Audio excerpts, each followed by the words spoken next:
Now students, हमने जो ज्यूरेंस equation निकाली थी उसको एक और कॉन्सेप्ट से निकाला जा सकता है, बहुत आसान कॉन्सेप्ट से। वो कॉन्सेप्ट ये है कि pressure is always higher on the concave side, higher on the concave side. आपको याद होगा हम जब बबल्स या सो बबल और लिक्विड ड्रॉप की बात कर रहे थे तो हमने यहाँ पर प्रेशर ज़्यादा बताया था एक्सेस प्रेशर के नाम से। और अगर ये एक पॉइंट ए है एक पॉइंट बी है तो P A minus P B 2T by capital R आया था, जिसमें जो आर है वो लिक्विड ड्रॉप का रेडियस था या बबल का रेडियस था। इसी कॉन्सेप्ट का इस्तेमाल हम ड्यूरेंस इक्वेशन को निकालने में कर सकते हैं बहुत आसानी से, और आपको बहुत पसंद आएगी वो तरीका। अगर आप तरीका इस्तेमाल करते हैं आपको फुल नंबर दिए जाएंगे। बहुत ही इजी तरीका है, लेकिन पहली बार में एक्सप्लेनेशन ज़्यादा है, तो बहुत ध्यान से एक्सप्लेनेशन सुनना है इसका। अगर एक्सप्लेनेशन समझ में आ गया तो एग्ज़ाम में ना जो चीज़ 4-5 मिनट में हो रही थी, वॉल्यूम निकालना पड़ रहा था, कुछ नहीं करना पड़ेगा आपको। 1 मिनट के अंदर डेरिवेशन समाप्त हो जाएगा। देखो, ये हमारा मेनिस्कस बन रहा है, तो इस वजह से ये हिस्सा कॉनकेव साइड हो गया, ये बी पोर्शन हो गया कॉन्वेक्स साइड। ठीक है, मतलब जहाँ पे कम प्रेशर होता है। हमने बोला है आपसे कि कॉनकेव साइड प्रेशर ज़्यादा होता है। अब ये ओपन टू एयर है, तो यहाँ पे प्रेशर क्या होगा, एटमॉस्फेरिक पी नॉट। ऐसी मान लीजिए ये एक पॉइंट है सी और ये एक पॉइंट है डी, यहाँ पे भी एटमॉस्फेरिक प्रेशर होगा। और यहाँ कोई मेनिस्कस तो बन नहीं रहा, हमने जस्ट नीचे लिया है, देखो डॉटेड की लाइन पे, यानी कि पहली लेयर पानी की पे ले लिया हमने पॉइंट। तो यहाँ पे भी हमने हाइट नीचे नहीं होने दी। ये जो दिख रही है ना हाइट, डेप्थ, इसको निगलेक्ट कर दीजिए, बिल्कुल जस्ट नीचे है पानी के। तो इसको मैं अलग से दिखाता हूँ, दिखे ना अलग से शायद। यहाँ पर भी एटमॉस्फेरिक प्रेशर ही है। ठीक है, so now we see that कि पी ए, पी सी और पी डी, इन तीनों जगहों पर सेम प्रेशर है, और वो किसके बराबर है, एटमॉस्फेरिक प्रेशर के।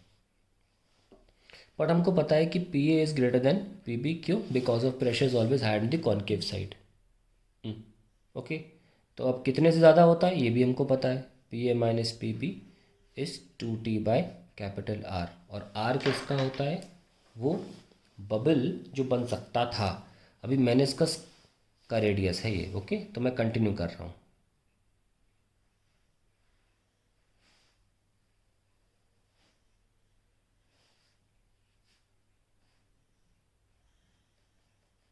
इस वॉज मेनिस्कस का रेडियस।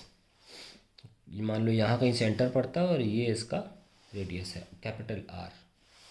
ये आ गया P A minus P B is 2T by R. Very simple. अब ये भी भूले नहीं कि पी ए और पी डी बराबर हैं, ये पॉइंट और ये पॉइंट बराबर है, इसलिए यहाँ से पानी अंदर आ जाएगा। क्यों, यहाँ प्रेशर लोअर है, यहाँ प्रेशर हायर है, इसलिए क्योंकि ए और डी तो ऑलमोस्ट सेम, ऑलमोस्ट नहीं सेम प्रेशर पे हुए ना। तो अगर ए बी से ऊपर है तो डी भी तो प्रेशर में बी से ऊपर हुआ, तो ये पानी भेज देगा यहाँ से प्रेशर डिफरेंस की वजह से। और ये पानी, यही वजह है कि ऊपर चढ़ जाता है। तो ये वजह है, ये कंसेप्ट है इसके पीछे। ऐसे अंग्रेजी में लिख देता हूँ, since at D pressure is P naught and is higher than pressure at B. Okay, so due to this pressure difference,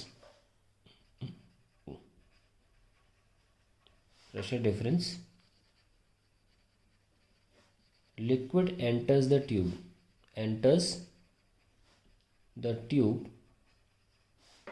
and rises up. ठीक है, तो कब तक राइज करता रहेगा, जब तक उस प्रेशर डिफरेंस के बराबर प्रेशर पानी ऊपर ना चढ़ जाए। तो मान लीजिए पानी यहाँ तक चढ़ गया, हाइट h तक। ओके, चढ़ गया, तो वो हाइट h जो पानी चढ़ा वो कितने प्रेशर के बराबर होगा, जो डिफरेंस था, है ना। So you can simply write P A minus P B is 2T by R, and this difference is the reason for rise of liquid. कितना राइज हुआ, h, तो you can write rho g h is equals to 2T/r, और आपको h निकालना था ना, सो 2T/r रो जी। देखिए formula आ गया। हाँ, आप कह सकते हैं सर cos थीटा कहाँ है। भूलिए मत, उस फॉर्मूले में रेडियस ऑफ ट्यूब था, ना कि रेडियस ऑफ मेनिस्कस। तो अगर आप रेडियस ऑफ ट्यूब यानी कि बोर के रेडियस के अकॉर्डिंग निकालोगे तो आंसर आ जाएगा। वो मैं निकाल भी रहा हूँ, देखिए कैसे निकालना है। ये नीचे गिराओ, आई होप दिख रहा हो। और ऐसे गिरा दो, गिरा दिया। Now this is the surface tension का जो एरो था ना, मैं लाल से बना देता हूँ, दिखेगा नहीं शायद। ठीक है, ये और ये एंगल थीटा था। आई होप ये तो पता ही होगा आप, बेसिक ज्योमेट्री है, उसकी एंगल मार्क करने की कुछ नहीं है। ये 90 है, ये 90 माइनस थीटा, ये भी तो 90 है क्योंकि ये टेंजेंट है और ये रेडियस है, तो ये वापस थीटा पहुंच गए। ये था 90 माइनस थीटा, ये थीटा आ गया। इस ट्राइंगल को बाहर निकाल लो अगर प्रॉब्लम हो रही है तो। और मुझे उम्मीद है कि आप इतने तो कॉन्सेप्ट आता होगा कि आप ट्राइंगल में एंगल निकाल लें। ठीक है, उसमें ज़रा कॉस थीटा लगाओ। Cos theta equals to base upon hypotenuse. तो आप कैपिटल आर की जगह किससे रिप्लेस कर सकते हो, आर अपॉन कॉस थीटा से।